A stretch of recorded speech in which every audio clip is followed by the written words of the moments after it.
Halo, selamat siang anak-anak SMP dan Bersinar kelas 7 ya.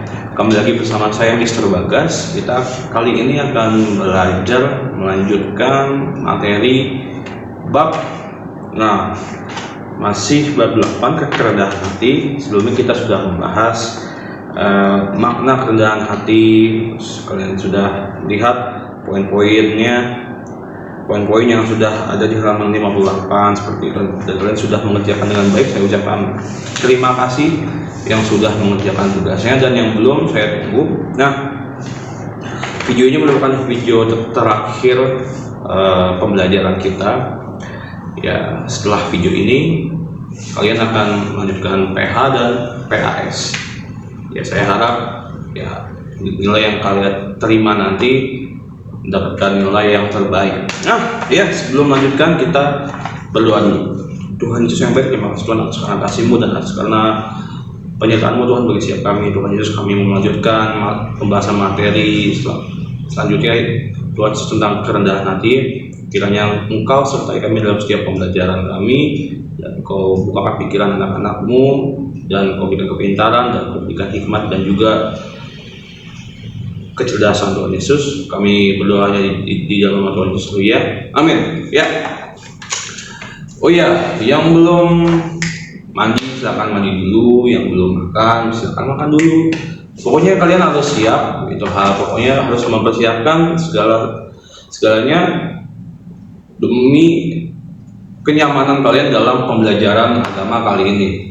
Dan ini background yang dipakai buat foto SD agak miring ya gitu. Jadi foto SD-nya duduk di sini, foto 1, 2, 3, pas foto. Nah, buat yang SMP yang belum pas foto silakan foto, tapi kayaknya udah foto semua deh. Nah lanjut di halaman 59. Nah di halaman 59 ini kalian belajar ciri-ciri kerendahan hati. Jadi ciri-ciri kerendahan hati ini bisa kalian temukan di dalam diri kalian atau tidak. Pokoknya kalau yang sudah memiliki ini, wah berarti dia sudah rendah hati nih. Misal bagaimana kalau cuma 1? Belum. Cuma 2? Belum. Gitu. Minimal ya seperlapannya gitu. Jangan sampai setengahnya atau enggak seperempat. Gitu. Nah ini nih contohnya nih. Takut akan Tuhan dan menggantungkan hidup padanya. Pasti orang kalau udah takut akan Tuhan dan menggantungkan kehidupannya, sudah pasti dia sudah punya kerendahan hati. Seperti itu, sudah pasti. Tapi kan kalau takut akan Tuhan dan menggantungkan hidup padanya, kalau sikap orang lainnya masih sombong, itu juga kan. Nomor 2, taat kepada Tuhan dan melakukan perintah atau ajarannya. Nah, jadi kalau kita sudah taat, kita lakukan aturan perintah ajarannya itu. Jadi yang ada di Alkitab, yang ada di Alkitab, segala firman-Nya, segala ajarannya kita ikuti, kita taati, mengasihi, terus kita harus menjadi teladan, kita harus melayani dan sebagainya. Nomor 3, menghindari pemegahan diri sendiri, tidak menyombongkan diri. Nah, jadi yang tadi saya bilang, kalau kita takut akan Tuhan, tapi kita hanya takut akan Tuhan, kita nggak menjalankan ajarannya, dan kita masih sombong ya, belum tentu kita dibilang rendah hati.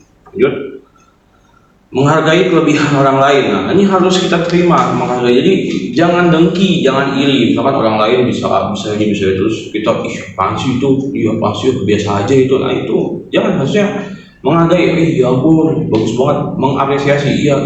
Kamu hasilnya bagus gitu. Kamu bisa, kamu keren kayak gitu. Jadi jangan sampai teman kamu bisa terus kalian sendiri, pansi itu mah biasa aja gitu, aku juga bisa gitu. Nah, itu sifat-sifat iri dengkinya nggak boleh.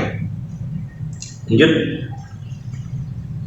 nomor 5, kenapa nguap-nguap gini ya? Menyadari kelemahan diri. Nah, kita harus sadar ya kalau kita ini lemah gitu. Jadi kan kita lemah, ya kita jadi karena kelemahan itulah kita harus bergantung hidup terhadap Tuhan. Seperti itu.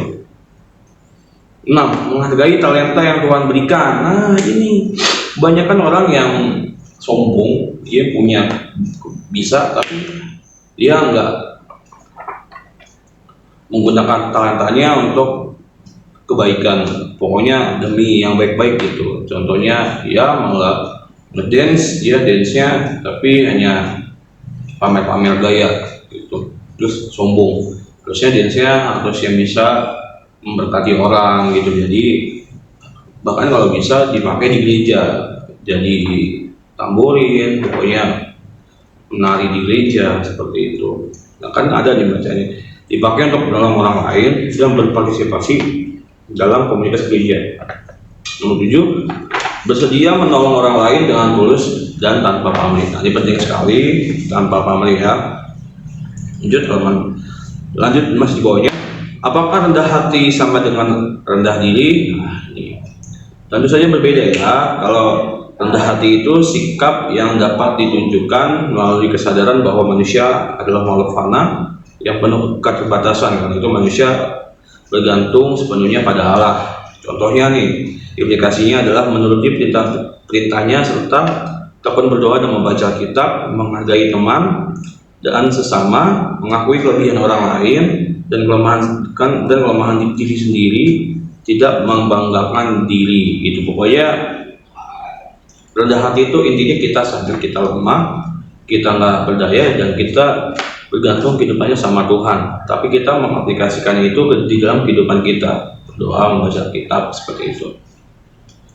Nah, kalau rendah diri ini beda nih, perasaan inferior atau tertutup, di mana seseorang selalu merasa dirinya tidak berarti dibandingkan dengan orang lain. Gitu. Ya, kita lanjutkan kembali. Mohon maaf tadi kepotong karena ada urusan, dan kita lanjutkan pembahasan yang tadi sudah sampai di rendah diri ya. Jadi rendah diri ini tuh perasaan inferior di mana seorang selalu merasa dirinya tidak berarti dibandingkan dengan orang lain gitu. Jadi dia itu gue tuh nggak bisa gitu. Jadi kalian udah pesimis duluan tuh kayak gitu. Kadang kan ada yang waktu kalian disuruh pimpin doa nggak bisa gitu. Nah, itu tuh udah termasuk tuh kalian merendahkan diri kalian. Padahal kan doa bisa, semua orang pasti bisa doa gitu. Nah, terus akibatnya seseorang menarik diri dari pergaulan dan cenderung menyendiri gitu, dan menghindar dari berbagai aktivitas bersama orang lain. Jadi dia lebih penyendiri, lebih sendiri gitu. Nah, orang yang rendah diri cenderung ragu dan tidak mau mengikuti kompetisi ataupun pertandingan apapun karena dia sudah menyerah sebelum bertanding gitu. Jadi misalkan kalau ada lomba, gue nggak pede kayak gitu. Nah, itu tuh yang kayak gitu tuh.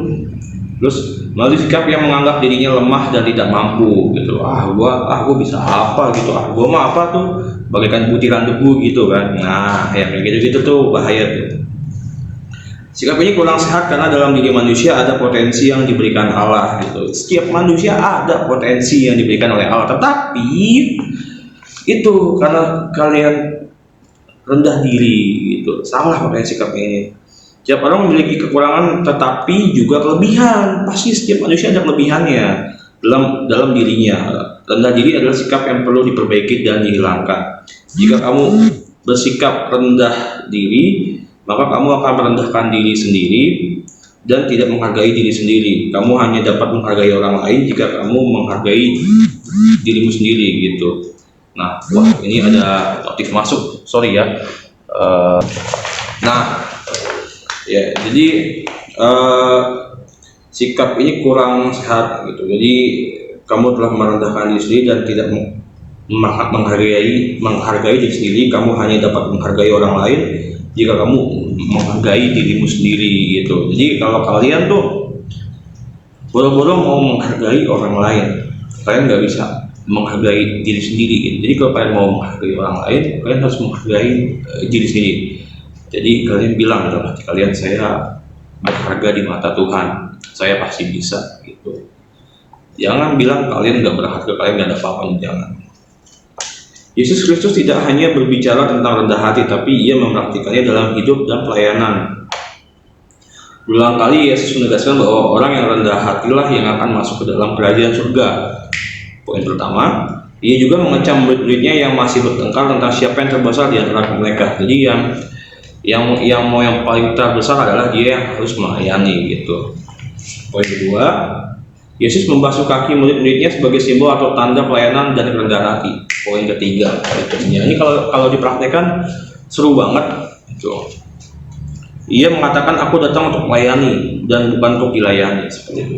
Jadi nggak perlu heboh-heboh seperti raja-raja apa gitu, nggak perlu, ya cukup. Ya, bahkan Yesus pun lahir datang ke dunia pun itu di kandang domba gitu. Ada nggak di sini yang kalian kalau kalian merasa diri kalian lebih susah, ya lihat keteladanan Yesus lebih dulu itu dibandingkan kamu, lebih dulu terjadi kepada Yesus dibandingkan kamu, bahkan jauh lebih berat apa yang dialami oleh Yesus dibandingkan kamu. Kamu jangan pernah merasa sombong, jangan pernah merasa minder, sombong meminder gitu. Jadi kamu tuh kalau sombong kamu tuh bukan apa-apa, kalau minder kamu tuh udah dimenangkan oleh Yesus, maka udah nggak ada alasan lagi tuh kalau kamu minder. Lanjut. Nah, ini kegiatan 3 nih, bermain peran. Ya, ini masih ada notif ya. Nah, ini kalian baca di Lukas 18 ayat 9 sampai 14, kalian lihat di Yohanes 13 ayat 1 sampai 7 dan Lukas 14 ayat 7 sampai 11. Nah, kalian lihat dari cerita perikop ini, terus kalian simpulkan maksudnya apa dan apa yang bisa diambil dari kerendahan hatinya. Contohnya kita buka di Yohanes 13 ayat 1 sampai 17. Yohanes 13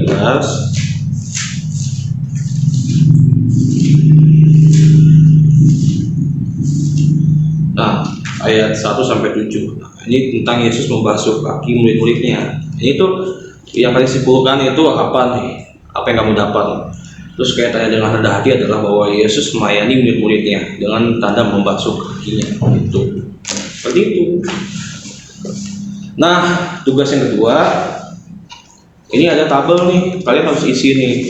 Kalian sudah tidak pernah, jarang, atau sering kali atau selalu sikap kalian. Jadi misalkan takut akan Tuhan, menggantungkan hidup padanya, misalkan selalu checklist gitu. Kalian foto kasih ke saya. Lalu itu tugas kedua. Tugas ketiga, kalian cari biografi atau sejarah tokoh-tokoh dunia yang menggambarkan kerendahan hati. Di sini kan udah ada contohnya. Ada Mahatma Gandhi, Ibu Teresa, dan Calcutta India, Martin Luther King Junior. Nah, kalau kalian mau di luar dari tokoh ini bagus gitu. 3 tugasnya. Dan tugas akhir 4, tuliskan refleksimu mengenai kerendahan hati dalam kaitannya dengan pertemanan, bahwa kamu tidak merendahkan orang lain. Tulisanmu dikumpulkan pada guru untuk dinilai. Jadi maksudnya gini, kalian tulis tentang kerendahan hati, jadi merefleksikannya apa yang telah kamu dapat selama ini, dan kamu telah bagaimana perkembangannya, apakah dulu kamu sudah rendah hati atau belum gitu, dan kaitannya rendah hati dengan pertemanan itu apa gitu, apakah di dalam pertemanan membutuhkan suatu kerendahan hati gitu, atau enggak gitu, alasannya apa. Oke, cukup sekian dari saya. Nah, ini ada rangkumannya. Inti dari rangkumannya adalah manusia rendah hati adalah manusia yang tahu kekurangan dan kelebihan dirinya sendiri, serta tidak pernah meremehkan orang lain.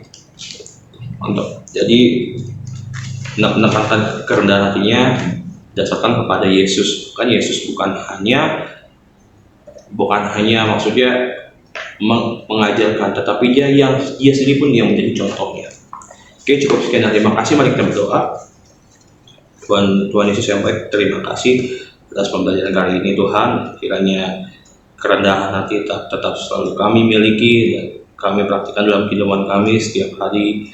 Dan Tuhan Yesus ampuni atas setiap kesalahan kami dan dosa-dosa kami Tuhan. Engkau memberkati anak-anak SMP dan B dan keluarganya, dan Engkau memberkati memberkati setiap kedua orang tua, dan Engkau memberkati sekolah ini, setiap guru-guru dan kepala sekolah, Tuhan Yesus. Hamba saya berbicara, kami berdoa di dalam nama Tuhan Yesus ya. Amin. Oke, cukup sekian dan terima kasih. God bless you.